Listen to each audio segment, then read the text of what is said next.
So I didn't know what everyone's saying. A little bit of background about myself. Roman is basically my little brother, how I see it. The first time I went to Pakistan, I was about 7 or 8. That was the first kid that I met.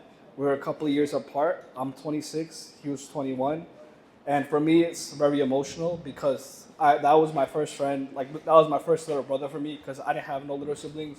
So I always looked at him as little brother. And what happened is very sad and heartbreaking. My prayers and thoughts go out to everyone affected. My parents, his siblings, everyone back home, you know. And what happened is a true tragedy. And it's sad because he's protesting about Palestine. We're a Muslim country. We see the oppression. We see what's going on.